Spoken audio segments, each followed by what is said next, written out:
I don't think it's a secret that I'm a dog person. And we have a cat. And I feel like there's moments where the cat and I bond. This cat we've had for about 4 years now. Michelle worked a lot this week, and she was gone a lot. And there was a time when I was at the house, the cat actually came up to me. And it looked at me and meowed. And so I reached down to pet it, and it looked at me like, "What do you think you're doing?" So this cat and I were still working on our relationship. But recently, we've acquired another cat. You may have heard this story before. Once upon a time, we'll say January, Michelle had laser surgery on her eyes, LASIK, to get them all fixed up, and she was out of commission for a day or two. And she said, "I need you to go to the drugstore and get cat food for our cat." Now, our cat gets its food from the vet. It only eats rabbit, and the bags are really expensive. And so she told me to go to the drugstore and get cat food, and I got excited. I'm like, "Oh, so we're no longer buying the rabbit food." She goes, "No, this is for the other cat."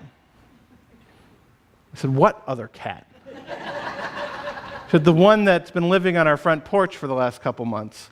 "Oh, we have another cat." "Yeah, well, the neighbors across the street was feeding this cat, and they moved, and so the cat didn't have anywhere to go, and so now it's eating off our front porch. And so we've been feeding this cat since, I have no idea.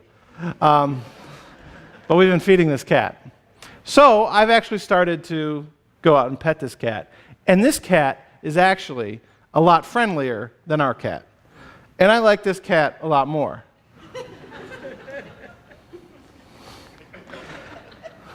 Honestly. And so it got hot, and so we've started letting it come into the garage and stuff at night to protect it. And there was the thought that my mother might take the cat home with her when she comes to visit. But the cat started gaining weight. And we thought, well, just because she's eating a lot. Well, Michelle took her to the vet this past week, and they're like, "Oh, no, she's pregnant." Yeah. And she's going to give birth in a week or two. This was Monday. Wednesday afternoon, the cat goes into labor. And here I am with this cat who is panting, and Michelle doesn't know what to do, and so we call Lisa Harrington and say, "Lisa, you have to come over right now."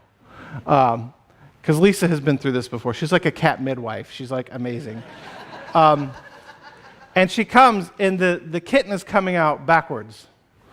And Lisa looks and goes, "I'm going to have to do this." And I was having a moment. And so Lisa did it. And this kitten came out, just one.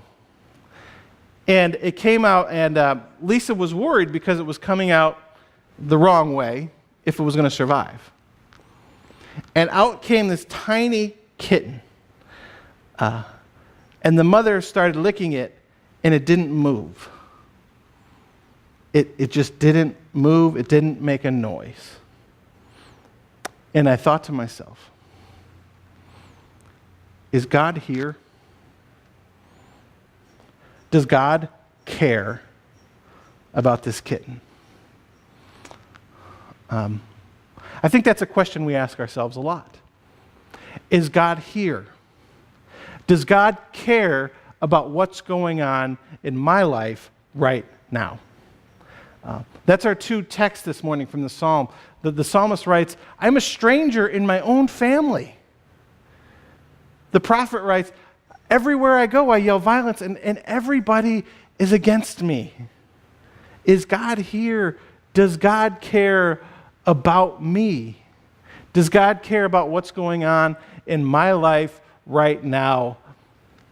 And I think the most common time that we ask that question is when things are not going well in our life. And the answer we come to a lot of the times is, apparently not. God must not care. because this just happened to me. So the three of us are staring at this kitten, and the mother is licking it. And finally, its tail wiggles. And then its head moves. And then it starts to cry. And it was, for me, a holy moment to see this life coming out of this kitten. And the mother, who, I don't know how old she is, but she's not very old, just instinctively knowing what to do for this little baby. And I think, surely God is here. Surely God cares. And then I read the gospel today. Jesus says, "Are not two sparrows sold for a penny? They're worth nothing, but not one falls from the sky without God knowing about it." And you are worth so much more than a sparrow, to the point where God knows you better than you even know yourself. God knows the number of hairs on your head. Think about that. That's scary that God knows you better than you know yourself. I mean, some of you here may know the number of hairs on your head, but most of us don't. I'm kidding, none of you do. For God to know you in such an intimate way, he says, everything that's said in secret will be unveiled. Meaning, God knows you more than you know yourself. There's no way God doesn't care about you. God was there when you were born. God was there when you took your first step. God was there when you went to school for the first time. God was there when you graduated. God was there when you entered into a relationship with somebody. And God was there maybe when that relationship ended.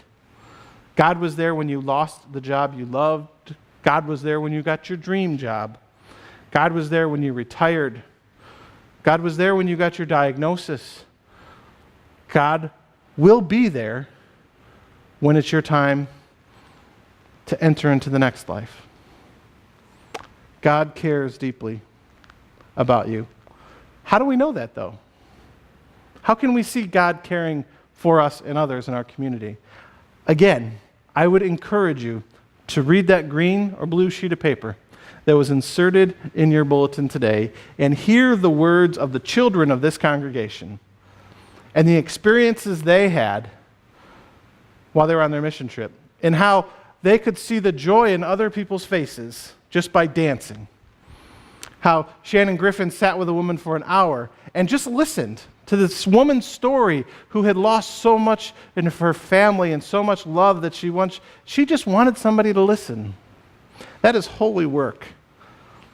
And Colin delivering food to a homeless man and then praying with him. That is holy work. That is caring for God's people. And Logan and Chloe and everyone else, Zachary working in the pantry and going around and visiting people, caring for God's people. And Amelia. Can't leave out Amelia. You just sit so far to the outside. Read them all. They're all very good. We care for each other, and that's God caring for us. But at some point in time, we can only care so much about one another. There's things that we cannot fix for one another. There's things that we cannot support one another through, which is why the cross is such good news. In Romans today, Paul writes that our old selves were crucified on the cross and our sin was destroyed. There is no greater moment in the history of the world of somebody showing love for somebody else than when Jesus died for you.